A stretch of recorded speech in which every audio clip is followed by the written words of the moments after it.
A paz do Senhor para a amada igreja. É bom estar aqui depois de 7 meses que não vi os vossos rostos deste ângulo. Glória a Deus. Mas queria falar sobre 3 coisas. Primeiro, a respeito de nós, eu e a minha esposa. Deus tem sido bom, Deus é fiel. Posso dizer que Deus é poderoso, que supera a nossa fraqueza e nos sustenta com o seu poder. Não é por acaso que o apóstolo Pedro diz que nós estamos guardados na virtude, ou seja, o poder de Deus para a salvação, prestes para se revelar. Amém? Agora, embora importa que por um pouco tempo sejais contristados com várias tentações, para que a prova da vossa fé é muito mais preciosa que o ouro que perece e é provado pelo fogo, se achem louvor e honra e glória na revelação de Jesus Cristo. Amém. Glória a Deus. O apóstolo Paulo, ele falou, e queria fazer dele as minhas palavras também, porque a palavra de um homem de fé, um homem que ensinou, deve estar na nossa mente e no nosso coração. E, portanto, ele disse que diremos, pois, estas coisas. Se Deus é por nós, quem será contra nós? Aquele que nem ao menos o seu próprio filho poupou, antes o entregou por todos nós, como não nos dará também com ele todas as coisas? E depois ele faz 3 perguntas seguidas, isto é, neste mesmo texto. Quem intentará acusação contra os escolhidos de Deus? É Deus que os justifica. Quem os condenará?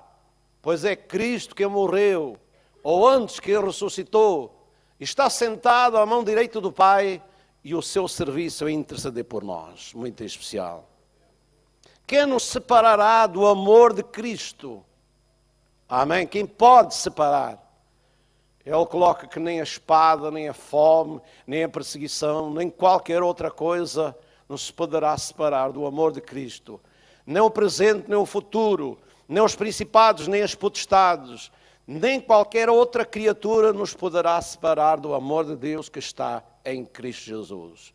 Se nós somos dele, fomos comprados por ele, se nós somos a sua propriedade particular, e quando falo nós, falo igreja, então nós temos alguém que tem posse nesta propriedade e vai sustentá-la, alimentá-la e ajudá-la cada dia. Glória a Deus.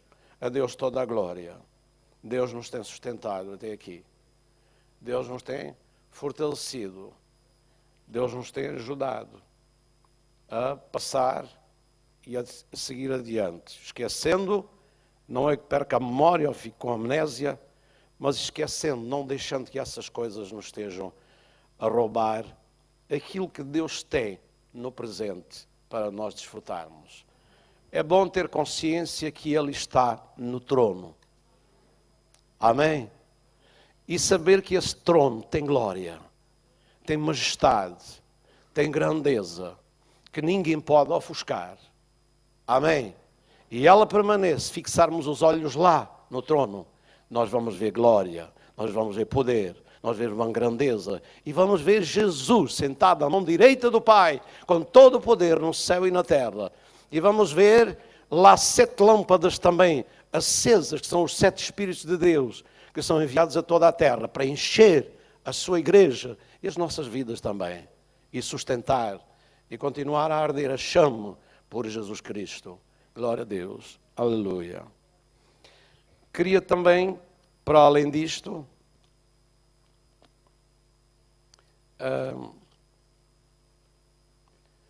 falar um pouco de algumas coisas que têm acontecido ali. Não vou falar aqui com um empolgamento muito grande, mas quero contar algumas coisas, umas positivas, outras negativas, para que seus irmãos sentirem no vosso coração, nos apoiarem e abençoarem também, e orar e interceder, porque nós somos o sacerdócio real, o sacerdócio do Rei, que está no céu. E então, começaria por Castro Verde.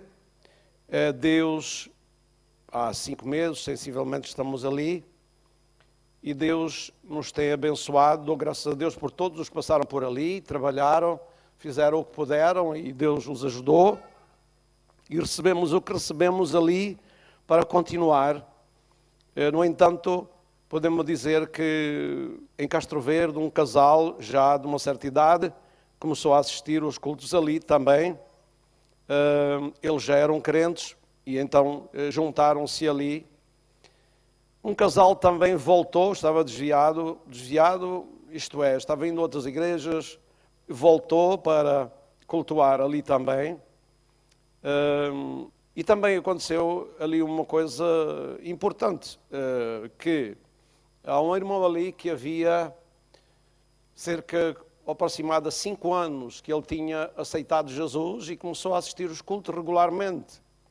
Mas ele tinha um problema de um vício, que é o vício do tabaco, que ele nunca tinha conseguido deixar.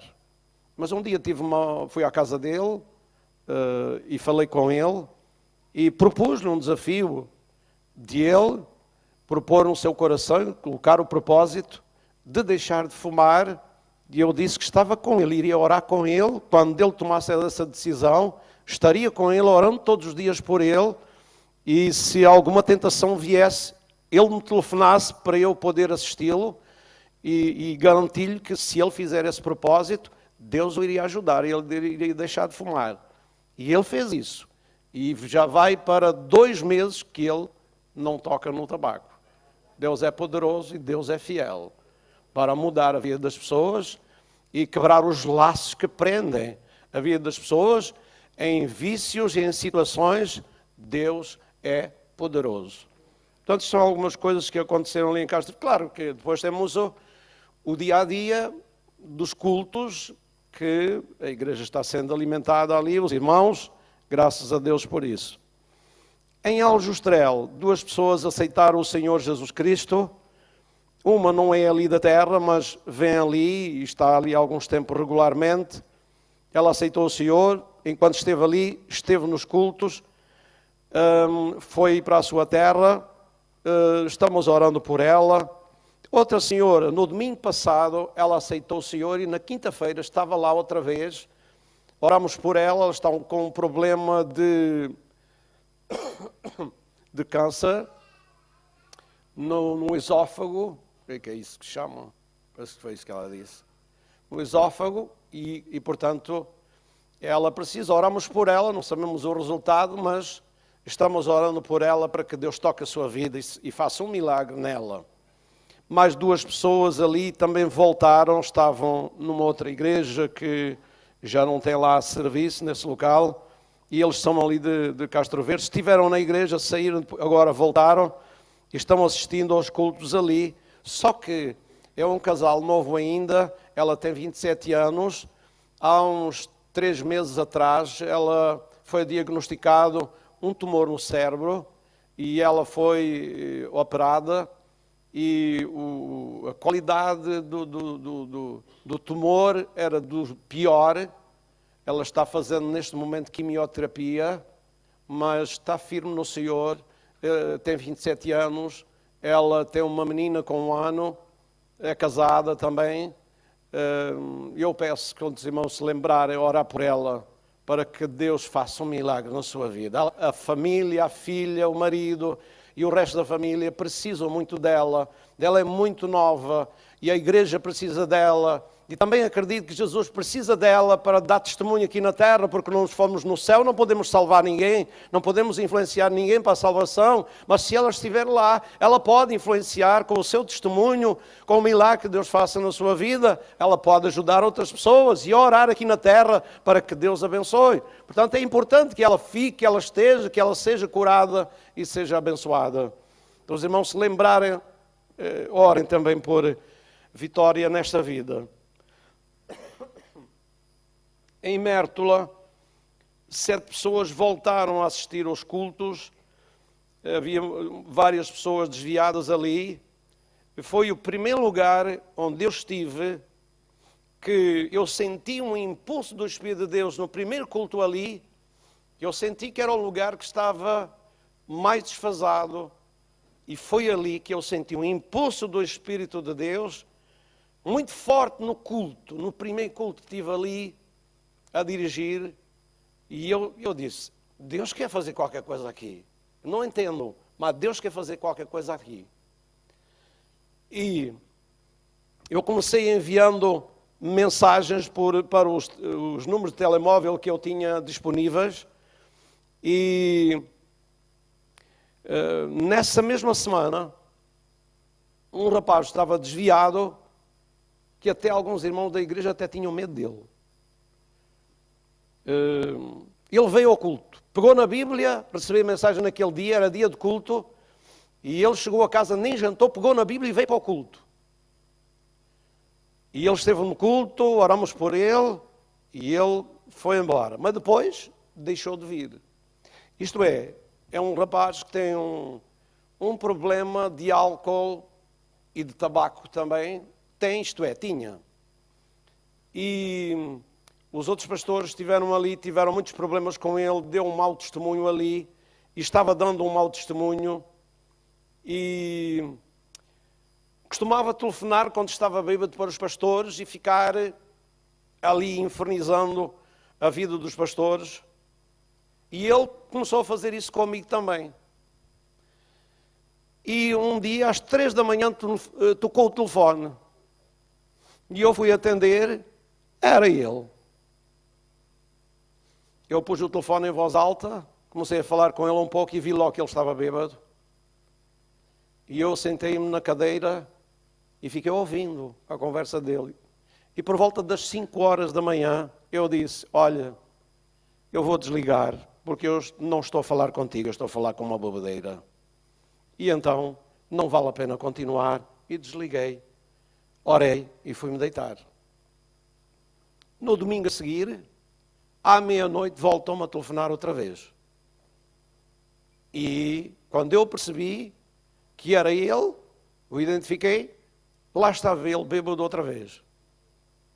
E eu disse, bom, está a começar a mesma coisa que fez com os outros pastores, mas eu não lhe vou permitir isto. Não estou para isto aqui. E eu disse a ele, olha, eu não vou falar contigo. E não sei se te vou dar mais alguma oportunidade de falares para mim. No momento, eu já estava um pouco indignado com a situação. Isto não pode ser. E desliguei e disse, amanhã eu telefono para ti, quando estiveres bom. Porque agora não adianta estar aqui a gastar tempo contigo. Depois de desligar, e eu dizer que possivelmente não lhe ia dar oportunidade, o Espírito de Deus contendeu comigo que ele estava a dar um grito de ajuda para mim. Um grito de ajuda. Eu disse, ó Senhor, será isso mesmo? E eu dobrei os meus joelhos e orei. Eu fui para a sala, estava lá na sala com a minha esposa e eu levantei-me porque fiquei com uma coisa a incomodar-me e fui para o meu escritório e dobrei os meus joelhos e orei. Senhor, se tu queres ajudar esta pessoa, dá-lhe mais uma oportunidade. Mas se ele não aproveitar a oportunidade, eu não posso fazer mais nada por ele. No outro dia telefonei-lhe e eu disse, olha, tu hoje estás bem, não estás? Podes me atender? Então nós falámos, ele disse que andava mal, andava numa miséria, a vida dele, e eu perguntei-lhe assim, ouve lá uma coisa, eu quero saber se tu quando estás bêbado e telefonas para os pastores e telefonaste para mim, se tu estás a pedir ajuda para ti, que não tens coragem para fazer noutra altura. Ele disse, pastor, é isso mesmo. Eu disse, ok, tu queres ser ajudado, eu vou te ajudar, mas é assim, tu tens que ouvir o que eu te vou dizer e seguir a orientação que eu te dou. Isto é como uma pessoa que está doente e vai ao médico e ele não quer saber do que o médico diz. Vale a pena o médico gastar tempo com essa pessoa se ele não aplica o remédio que o médico lhe está a dizer? A mesma coisa ele disse, olha, isto é como um médico. Se tu não aplicares a receita que eu te dou para tu te livrares e para tu amendares a tua vida, então fica sabendo que não há remédio para ti. E ele disse, pastor, eu fui rebelde com os outros pastores, eu não fazia o que eles diziam, mas, pastor, eu vou fazer o que você diz. E eu disse, ok, vamos fazer um contrato. Tu fazes o que eu te digo e eu oro por ti. E no momento em que tu estiveres em apuros e estiveres tentado a ir para a bebedeira, ou para o fumo, ou para outra coisa qualquer, tu telefonas para mim, para nós orarmos juntos, e nós vamos alcançar a vitória, porque Deus é poderoso. Graças a Deus. A partir daquele momento, ele deixou a bebida. E ao fim de algum tempo, ele fumava também. E ele disse, pastor, as duas coisas ao mesmo tempo não têm coragem. Disse, ok, quando estiveres pronto, eu estou aí. A receita é a mesma. Tu tomas o propósito, a determinação, e eu estou contigo. Vou orar contigo, vou estar contigo, vou telefonar para ti todos os dias e sempre que for necessário, eu vou estar contigo. E chegou o momento em que ele disse, pastor, a partir de hoje eu vou deixar de fumar. Eu disse, ok, estamos juntos aí. E ele deixou de fumar. E vai para uns 2 meses, possivelmente, que ele não fuma mais. Não bebe e não fuma. Aqui há uns dias atrás, há umas 4 semanas, 3 ou 4 semanas, ele teve uma recaída. Ele bebeu e fumou. E eu disse, meu Deus, será que isto vai por água abaixo? Mas eu disse, do homem é cair, mas de Deus é levantar. E eu disse-lhe a ele, problema não é tu caíres. E eu disse, e ele falou para mim e disse, pastor, fui-me abaixo. Eu disse, ok, não te desesperes, porque tu podes cair. O problema não é cair, o problema é ficar caído. Mas tu podes levantar outra vez, porque Deus vai te levantar. E ele tomou isso a sério. E até hoje, ele não bebeu mais. Então, podemos glorificar a Deus. Esse rapaz chama-se João Godinho. É conhecido talvez de alguns irmãos que tiveram um relacionamento ali e sabem que ele estava a dar um mau testemunho. Os pastores falaram disso. Mas ele agora, eu vou dizer, ele é um evangelista de vocação.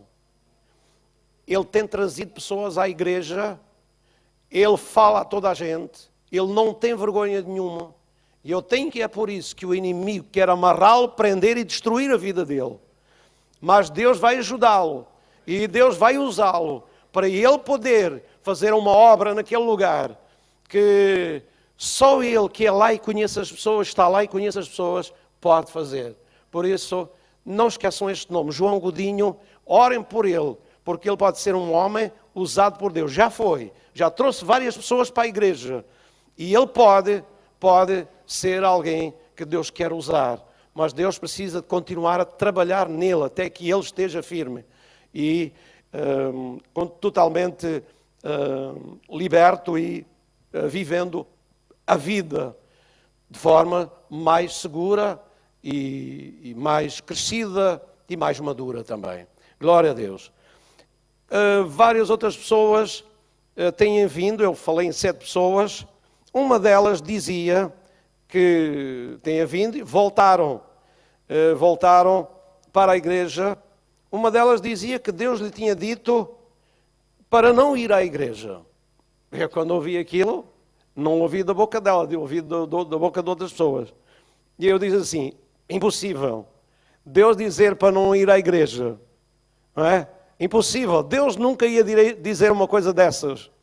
E isso teve que ser um demónio daqueles horríveis para procurar prendê-la, amarrá-la e desviá-la da igreja.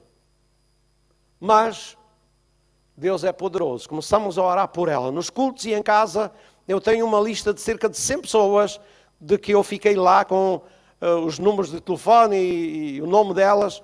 Eu tenho uma lista de 100 pessoas por quem estou a orar. Um dia quis visitar essa pessoa, mais a minha esposa, e nós não a encontramos, não chegamos a falar com ela, mas um dia ela veio ao culto.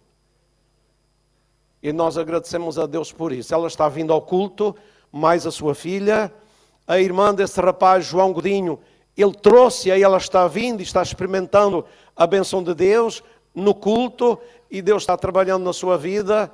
há mais algumas pessoas, mais 3 pessoas que têm vindo e várias outras pessoas ali têm vindo ouvir a palavra de Deus. É verdade que há uma pessoa que deixou de vir, mas essa pessoa também não tinha condições, porque essa pessoa tinha uma questão com alguém que não queria perdoar essa pessoa. E eu tentei ajudá-lo e outras pessoas tentaram ajudá-lo. E eu disse, esta pessoa não tem condições para continuar, nem para perseverar, nem para crescer, nem para conhecer o Senhor Jesus, porque ela não quer deliberadamente perdoar uma pessoa da sua família. E ele dizia isso. Eu quero dizer, nós temos que ter muito cuidado com o nosso coração, porque essa é uma maneira como Satanás prende a vida das pessoas, se nós não perdoarmos. Amém?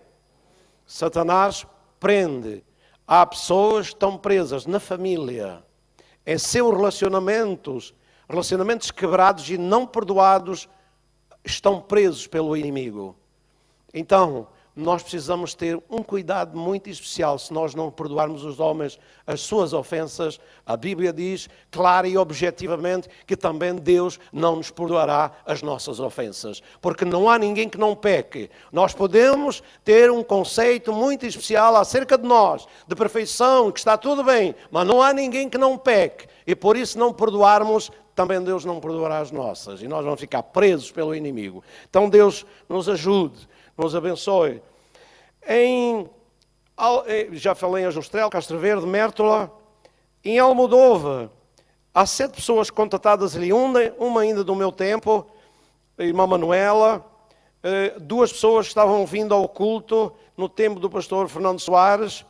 E nós temos contacto de mais 3 pessoas, mais 4 pessoas. 2 delas já vieram ao culto, as outras 2 não vieram, mas tenho contacto delas, e uma delas disse-nos que à quarta-feira podia vir, não podemos visitá-la porque o marido é muito contra, mas ela prometeu vir ao culto. Estamos esperando por ela numa quarta-feira e estamos orando por aquelas pessoas e por aquele conselho. Já houve uma porta aberta em Almodóvar e eu desejava muito que houvesse ali um ponto de pregação, de reunião naquele lugar. Não quer dizer que fosse uma casa pública, casa de oração, mas nem que fosse uma casa particular, que se abrisse ali. Os irmãos, se lembrarem disto, orem por nós, para Deus abrir uma porta naquele lugar. Alguém ali que tenha condições para nós nos reunirmos, nem que seja na sua casa, para nós podermos ter culto naquele lugar. Assim como em Ourique também. A minha esposa já disse que uma menina, agora já uma senhora, tem vindo aos cultos. Há uma outra menina que também tem vindo aos cultos, a filha, mais uma outra que é parente dela, tem vindo aos cultos. E nós temos 6 pessoas fiéis que vêm aos cultos de Ourique, mais 2 pessoas que vêm esporadicamente, para além dessa que a minha esposa falou. Então, e mais a outra jovem também. Então, eu peço que os irmãos, quando se lembrarem, orarem por este trabalho, porque é um trabalho que Deus tem no seu coração e nós também queremos ter no nosso coração e assim abençoar aquele povo. Naqueles 5 concelhos há cerca de 36 mil pessoas habitando ali. Então é um número bastante elevado de gente espalhada ali por aquele lugar, naqueles 5 concelhos de Castro Verde, Aljustrel, Ourique, Almodóvar e Mértola, 36 mil pessoas. Então, eles precisam de salvação. Jesus morreu por eles, Jesus sacrificou a sua vida pensando neles também. Amém? Glória a Deus. Vamos então abrir a nossa Bíblia no livro de Apocalipse, capítulo 3. Eu peço aos irmãos para ficarmos um pouquinho de pé.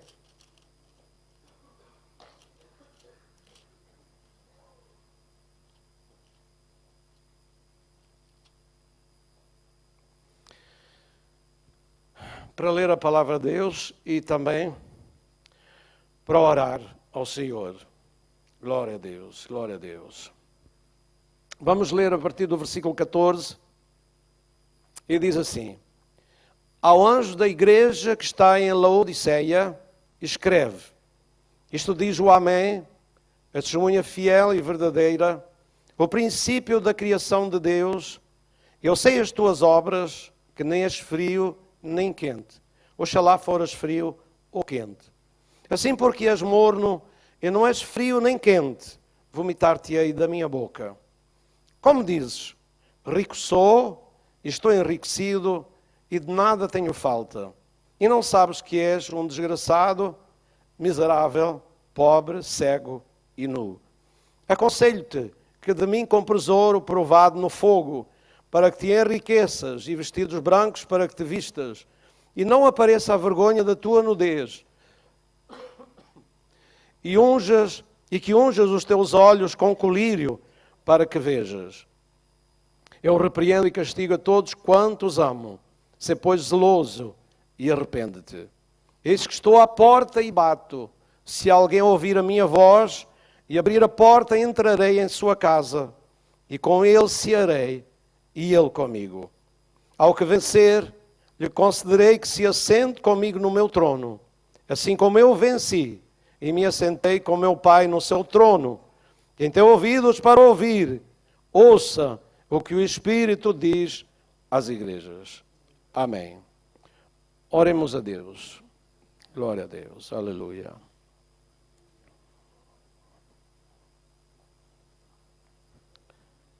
Os irmãos podem ficar orando um momentinho em espírito. Aleluia.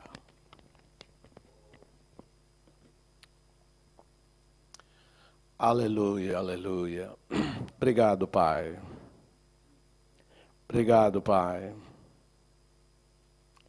Elevamos nossos olhos para o trono da Tua glória.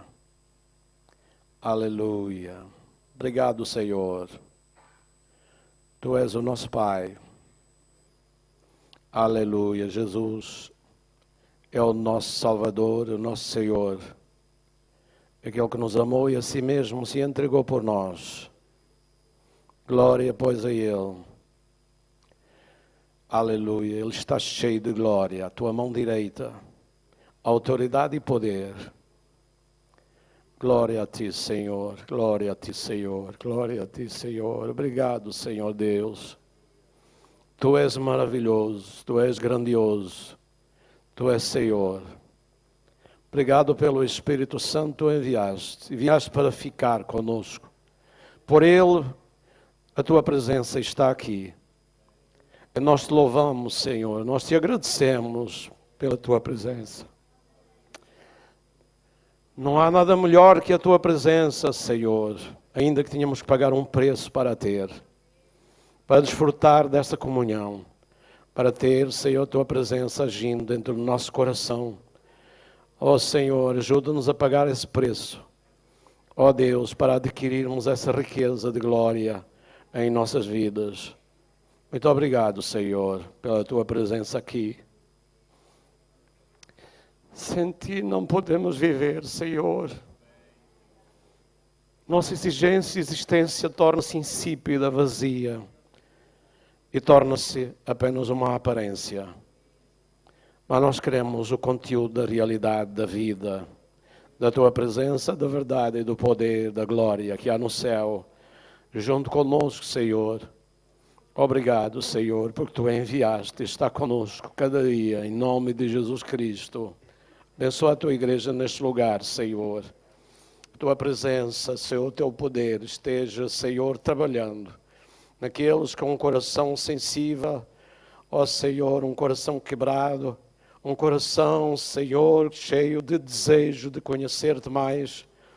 Ó Senhor, está disposto a sacrificar a sua vida, Senhor, para encontrar as pérolas de glória, Senhor, os valores espirituais. Senhor Deus, conceda a tua graça a cada um em nome do Senhor Jesus Cristo. Amém, amém, amém. Glória a Deus. Podemos ficar assentados?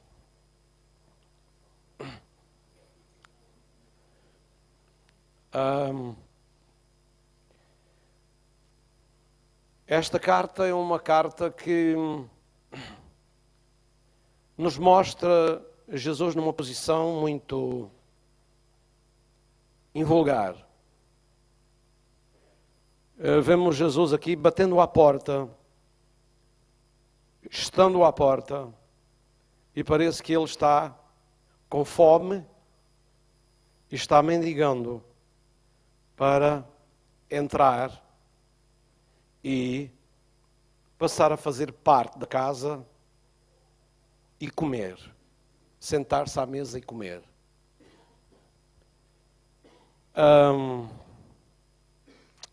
Contudo, queria chamar a vossa atenção, se como conseguem dar atenção por um pouco de tempo. Jesus não é nenhum mendigo. E Jesus não devia mendigar à porta desta igreja. Jesus não devia estar batendo à porta estando fora. Jesus devia estar se banqueteando juntamente com a igreja e a igreja com ele. Glória seja dada ao nome do Senhor. No entanto, vamos ver quem ele é, que não devia estar nesta posição, mas como ele é manso e humilde de coração, não foi assim que ele se apresentou e falou de si mesmo. Ele é manso e humilde de coração. Portanto, ele disse para aprendermos até dele. Ok, mas isto diz o amém. Glória a Deus. O que é que significa amém? Assim seja. E significa que a pessoa está concordando. Amém? Está concordando. Contudo, nós vemos que ele não estava concordando. O que é que está concordando? O que é que há concórdia? O que é que há amém? A Bíblia fala-nos que em Jesus Cristo é sim e por ele o amém para todas as promessas de Deus. Todas as promessas de Deus têm nele um sim, uma concordância, uma aprovação e tem um amém. Aleluia. Então ele se apresenta aqui como um amém. As promessas de Deus estavam prontas, elas estavam disponíveis e nele havia a garantia de concórdia que eles podiam participar das promessas de Deus. Diz também a testemunha fiel e verdadeira. Todos nós sabemos que é uma testemunha, é alguém que vê um acontecimento, presencia, está consciente do que é que se passou e é uma testemunha, visualizou. Mas há testemunhas verdadeiras e há testemunhas falsas. Há testemunhas que contam o que não é e há aquela testemunha que é fiel e verdadeira e assim como é assim que é mesmo. Amém. Então, ele diz, eu sou a testemunha fiel e verdadeira. Significa aquele que tem olhos como chama de fogo que João viu. E esses olhos contemplam tudo e nada pode se esconder a ele. E ele diz que é a testemunha que visualiza, está consciente, que olha a tudo, vê tudo. Nem o coração pode ficar escondido, os pensamentos mais recônditos do nosso coração. Porque ele vê e sabe tudo. Também diz que é o princípio da criação de Deus. Isto é, toda a criação teve origem nele. Tudo o que foi feito por ele e para ele. E sem ele, nada do que foi feito se fez. Glória a Deus. Ele é a origem da criação. Por ele foi tudo criado. Aliás, eu acredito que foi ele que falou lá no livro de Gênesis, quando diz, haja luz, apareça a porção seca, não é? E todo aquele movimento e tudo aquilo que aconteceu, foi ele, a palavra eterna, poderosa, criadora. Foi ele que criou tudo pela palavra do seu poder. Ele no céu é chamado a palavra de Deus.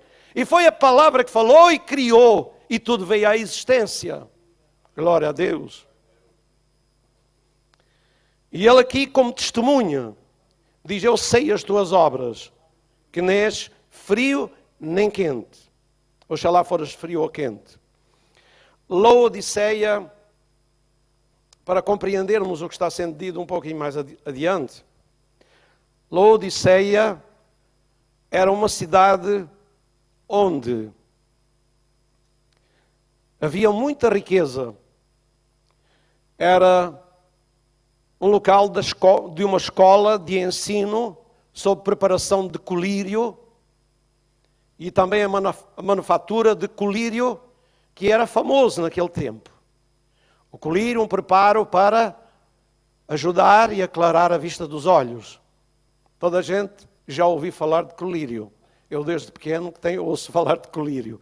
Mas é engraçado que eu nunca pus colírio nos meus olhos, pelo menos que eu me lembro. Nunca usei o colírio. Também era uma cidade muito rica. Tinha um sistema bancário dos mais ricos daquela região. Portanto, era uma cidade de grande riqueza. E muito forte, muita riqueza, as pessoas viviam luxuosamente bem, havia muita riqueza. Também era uma cidade que ficava nas margens do rio Lico, que tinham um vale muito fértil, onde havia muitos rebanhos de ovelhas de lã preta, que servia para a indústria têxtil, que em mantos e tapeçarias era muito utilizado naquele tempo. Também aquela cidade, para além da riqueza que tinha um problema de escassez de água. Um problema de escassez de água. E não tinha captação de água suficiente para abastecer a cidade, porque era uma cidade grande. Se alguém quiser pesquisar, estão lá ruínas ainda da imponência daquela cidade. Naquele tempo, na Ásia Menor, havia grandes cidades. Quando nós pensamos que Paulo foi a Éfeso, foi aquelas cidades e que era de Tarso, por exemplo, a cidade de Tarso era uma cidade muito rica e muito importante naquele tempo. O Império Romano, ele fez grandes coisas, grandes construções, e havia muita riqueza naquela área da Ásia Menor, em muitas áreas da Ásia Menor. E porque tinha uma dificuldade de escassez de captação de água, então eles tinham duas fontes de onde a água era canalizada para Laodiceia. Uma era de Colossos, que ficava a 16 quilómetros da cidade de Laodiceia. A água era potável, era boa, era fresca. Quando saía da fonte, ela era maravilha. Mas porque era canalizada 16 quilómetros até chegar a Laodiceia, chegava lá morna. Mas também, numa outra cidade chamada Herápolis, que era uma cidade que ficava a 10 quilómetros, e muito importante, que está mencionada na Bíblia, e já vamos ler. Mencionada na Bíblia.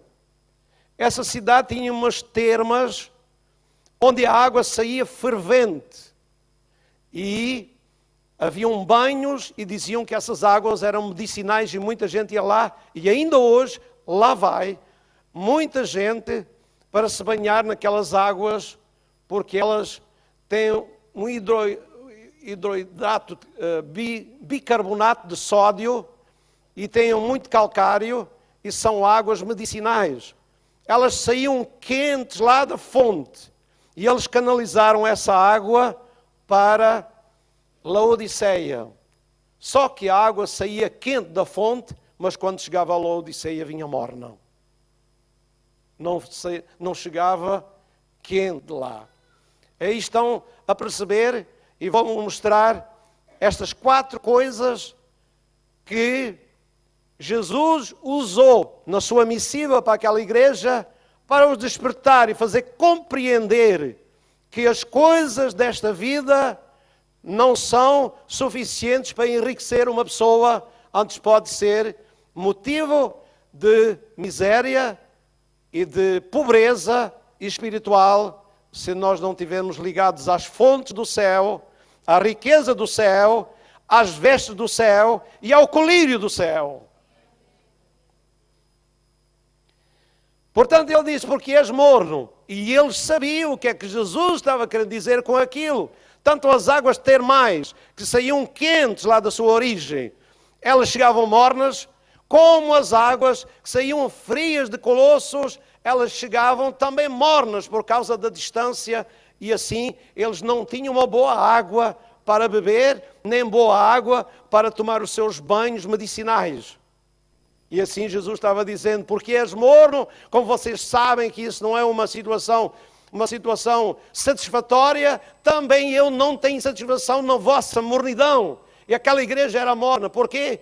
Porque eles diziam que estavam ricos e na verdade eram ricos materialmente. Aquela igreja era rica materialmente, as pessoas viviam bem, as pessoas tinham tudo o que precisavam. E eles ficaram então iludidos que esse modo de vida era tudo para eles e tinham tudo o que precisavam. Mas aquela igreja, tenho para mim, que não começou assim. Ela veio a ficar assim no tempo em que o apóstolo João escreveu, porque ele foi o último dos apóstolos a morrer, foi o que teve a maior longevidade de vida. E por isso essas cartas podem ter sido escritas lá pelos anos 80 ou 90. Então, nós vamos ler na carta aos Colossenses que não deveria ser assim aquela igreja no princípio.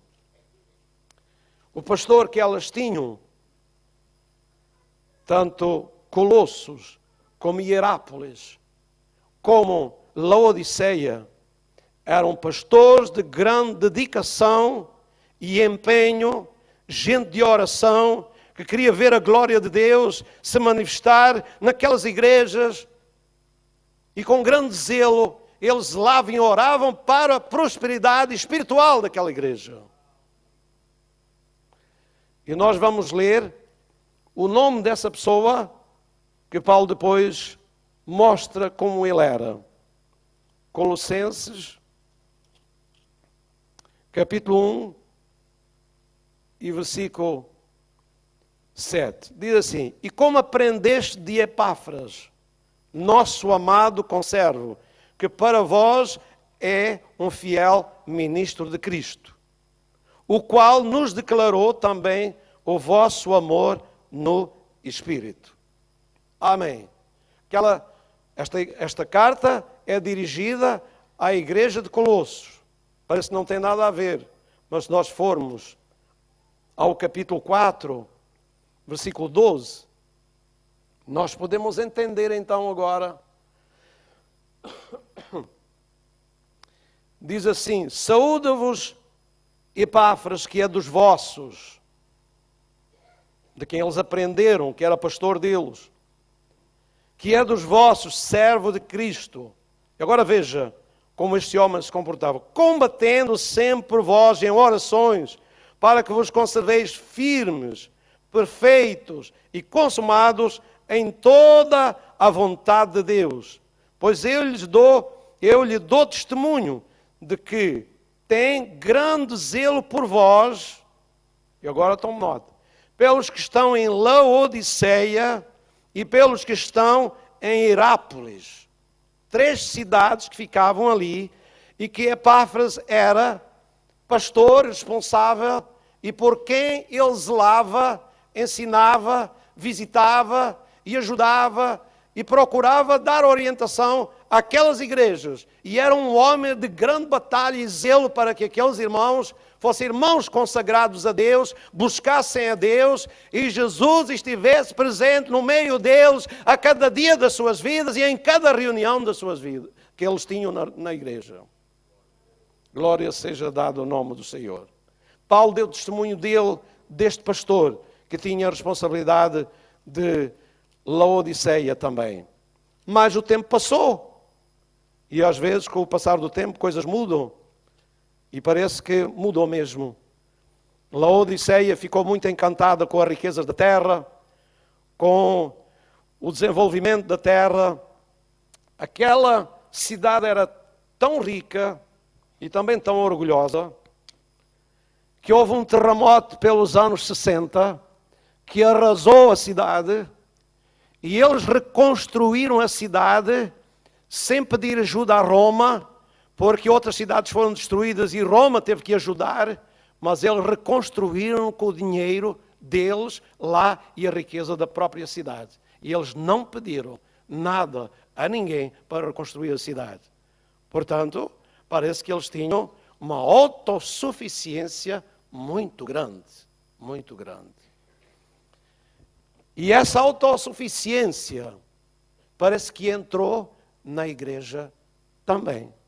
Porque a confissão que fizeram, ou que faziam, é claro que eles não diziam isto em voz alta. Isto soava dentro do coração deles, mas como Deus ouve o que o coração diz, rico sou, estou enriquecido. Será que eles andavam pelas ruas a dizer isso? Será que nas reuniões eles estavam dizendo, rico sou, estou enriquecido e de nada tenho falta? Não. Eles diziam isso no seu coração, o seu ego, a sua autossuficiência. Eles diziam isto no seu coração, falavam isto, tinham isto para si e em si. Mas Jesus ouve falar do coração. Eu posso não ouvir, mas Jesus ouve falar do nosso coração e sabe tudo o que vai dentro de cada um de nós. Pois Ele disse, eu sou a testemunha fiel e verdadeira, então Ele sabe tudo e vê tudo.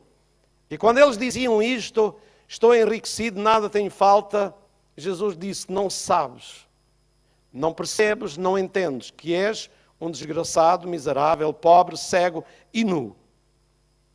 Então significa que a riqueza daquela cidade nada lhes valia aos olhos daquela testemunha fiel e verdadeira. Que aquelas tapeçarias e que aquelas capas produzidas pela lã daquelas ovelhas que ali eram criadas naquele ambiente, naquele vale fértil do Lico, então que essa lã não podia cobrir a sua nudez. Ainda por cima era preta. E Jesus disse, vestes brancas para que te vistas.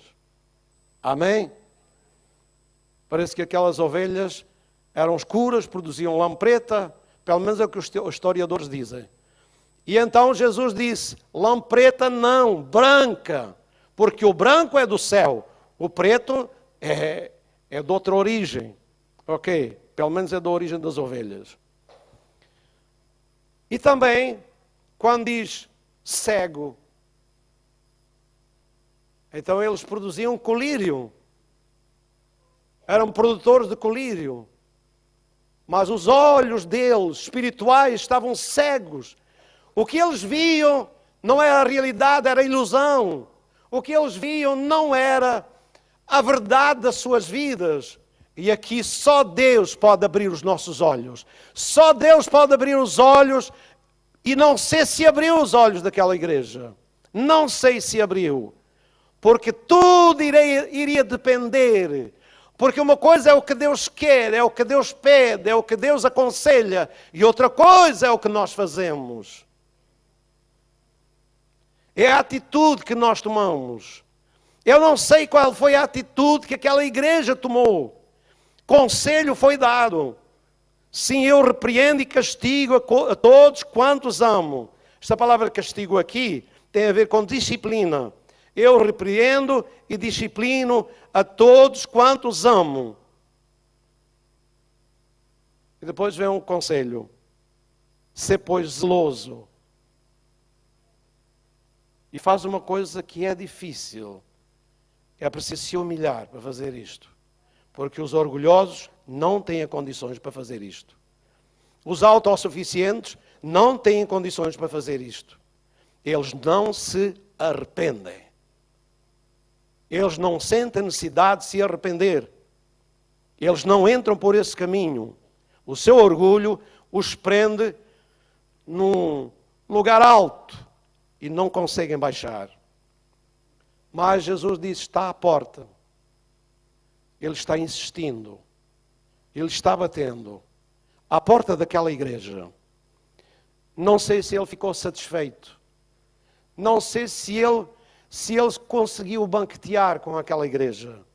Não sei se ele entrou e comeu com eles e participou e houve uma comunhão, houve uma rendição, Houve um abrir da porta do seu coração. Houve ouvidos para ouvir. Não sei se eles tiveram ouvidos para ouvir, porque às vezes é difícil de ouvir. O orgulho não deixa que os ouvidos ouçam, muitas vezes, a voz do Senhor Jesus, para poder quebrar e deixar Jesus entrar, abrir a porta. Verdade. Às vezes não deixa. É difícil. Mas aqui o arrepender-se era uma questão de obediência.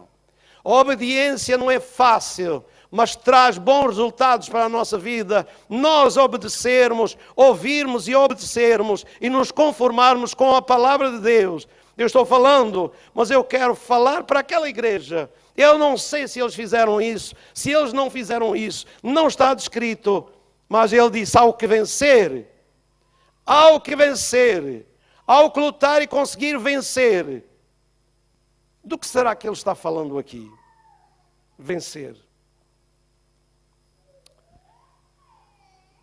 As lutas no meio da nossa sociedade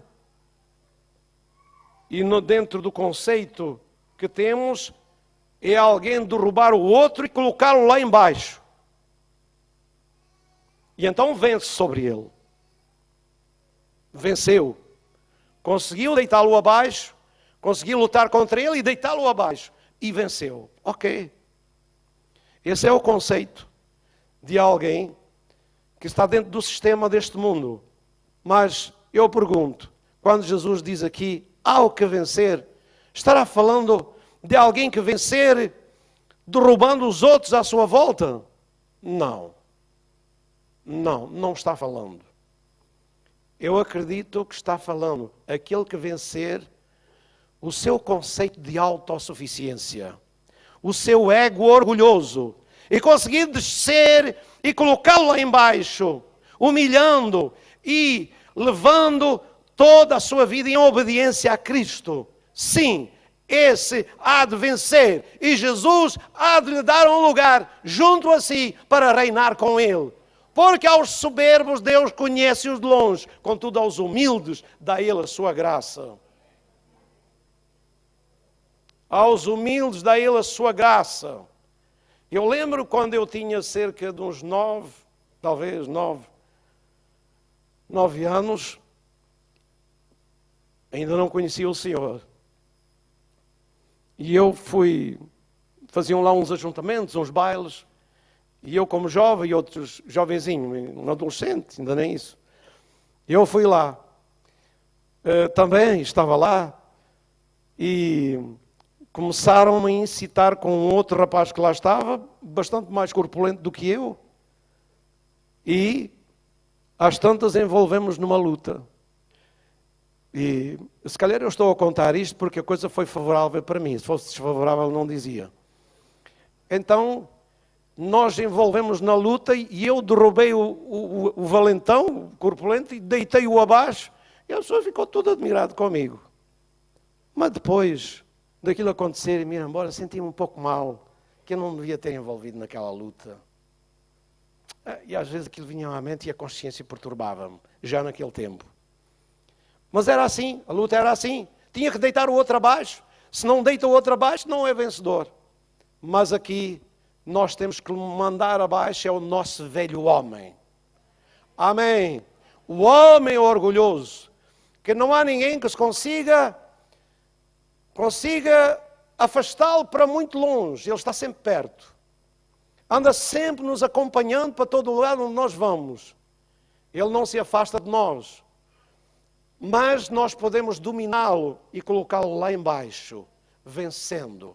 Em vez de lutar contra os outros, em vez de lutar contra as pessoas, em vez de deitar os outros abaixo, se nós conseguirmos deitar o nosso ego abaixo e a nossa autossuficiência, nós vamos ter uma grande vitória na nossa vida. Tenho a certeza. E então aí, Jesus entrará e Jesus nos abençoará e nós poderemos comer com Ele. Na igreja, lá em Laodiceia, eles tinham nascido de novo. Eles tinham recebido uma nova vida.